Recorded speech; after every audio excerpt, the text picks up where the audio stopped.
Sebentar lagi kita hadirkan Kultum Ramadan yang dipersembahkan oleh Ponpes Al-Fakhriyah Batu Raja bersama Kiai Haji Zulfan Maron SPDI MSI.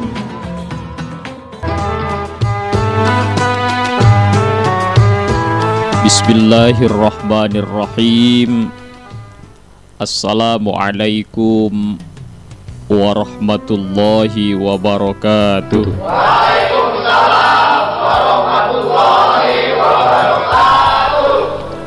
Alhamdulillahilladzi arsala rasulahu bil huda wa dinil haqq liyuzhirahu 'alad dini kullihi wa kafa billahi syahida wa kafa billahi wakila.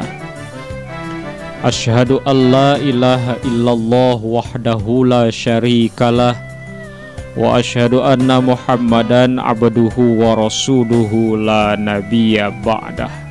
Amma ba'du wa ba'dat tahiyyah. As-shaimin was-shaimat yang mudah-mudahan dirahmati dan dikasihi oleh Allah Subhanahu wa ta'ala. Berjumpa kembali kita di dalam Kultum Agama di bulan Ramadan ini, masih dalam misi yang sama, masih dalam bab yang sama, yaitu ketika Allah memberikan perintah, Allah akan iringi dengan balasan-balasan dan ganjaran-ganjarannya. Kalau pada pertemuan-pertemuan sebelumnya Allah iringi perbuatan baik kita dengan ganjaran-ganjaran yang baik, maka pada pertemuan ini akan saya sampaikan ganjaran Allah terhadap orang-orang yang meninggalkan ibadah puasa. Allah kasih perintah puasa kepada manusia, Allah kasih ganjaran baik.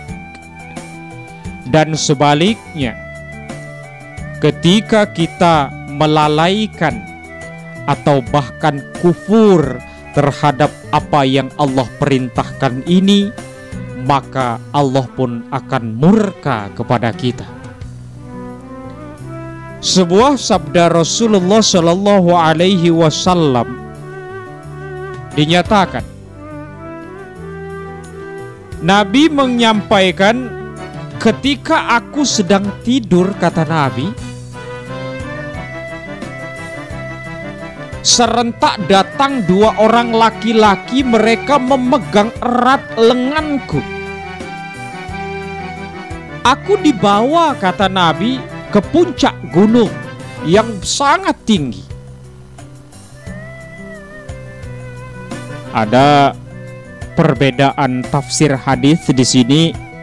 Ada yang mengatakan Nabi ini dibawa fisiknya, ada juga ini adalah mimpi nyata seorang nabi.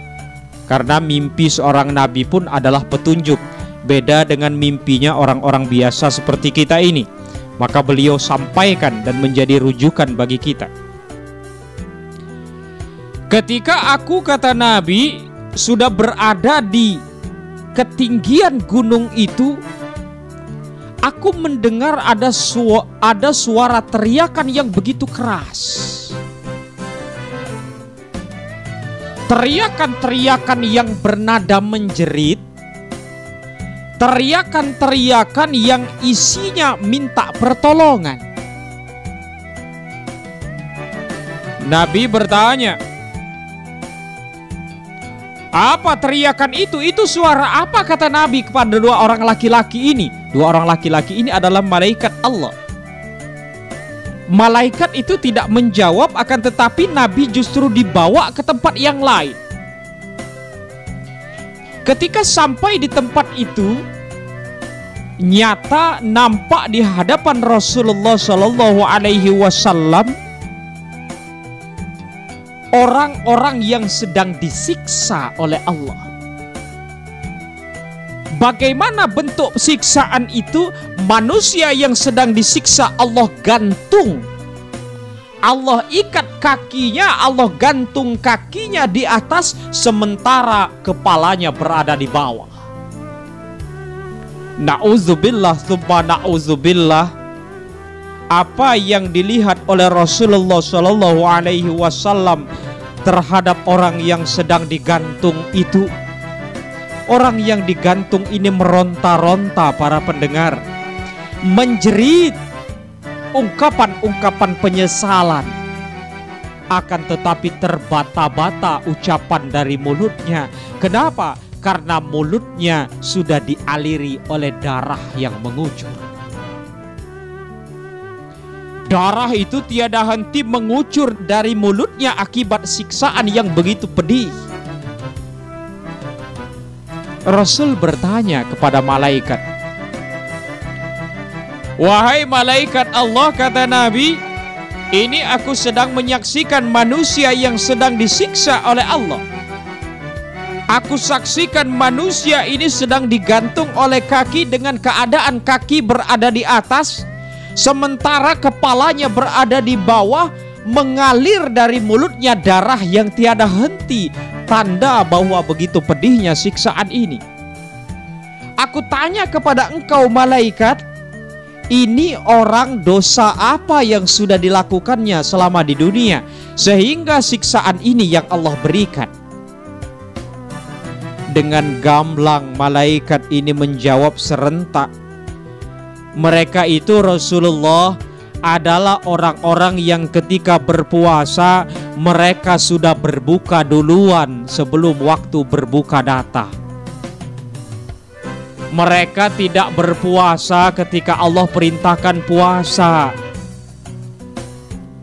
Baik mereka ini begitu menentang perintah Allah, tidak mengindahkan perintah Allah, maupun mereka itu berdalih ingin menipu Allah dengan segala macam dalihnya. Ada yang mengatakan kalau puasa nanti sakit, ada yang mengatakan tidak kuat karena kalau puasa emahnya kambuh. Ini Allah loh yang meminta kita untuk berpuasa. Allah loh yang menjamin kesehatan manusia ini.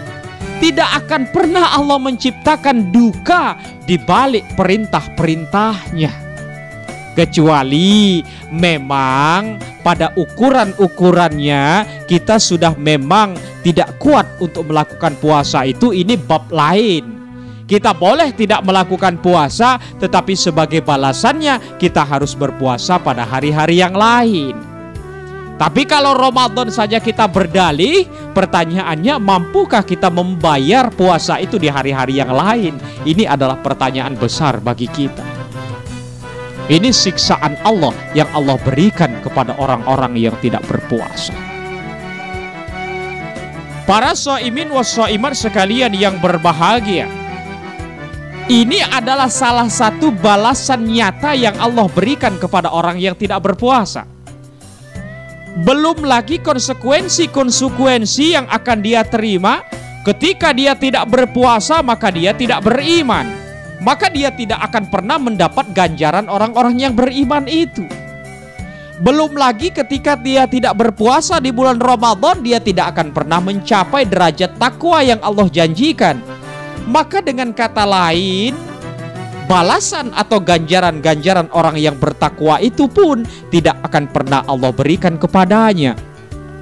Maka na'udzubillah summa na'udzubillah, jangan-jangan kesulitan hidup kita, jangan-jangan ketakutan yang selalu melanda kita, jangan-jangan kegelisahan yang selalu menghantui diri kita yang kita rasakan, ini adalah akibat dari pembangkangan kita kepada perintah Allah Subhanahu wa ta'ala. Para shaimin was shaimat sekalian yang berbahagia, jangan jauhkan diri kita dari Allah. Mari kita berpuasa ketika Allah perintahkan diri kita untuk berpuasa, karena sungguh banyak nikmat yang berada di balik perintah puasa ini. Dan juga sangat besar dan pedih siksaan ketika kita membangkangkan diri kita dari perintah Allah untuk berpuasa ini. Semoga kita dikuatkan oleh Allah untuk menjalani ibadah ini, dan pada akhirnya nanti kita akan menjadi orang-orang yang muttaqin. Terima kasih atas segala perhatiannya. Mohon maaf atas segala kekurangannya. Billahi fi sabilil haq fastabiqul khairat. Hasbunallahu wa ni'mal wakil. Wassalamualaikum warahmatullahi wabarakatuh.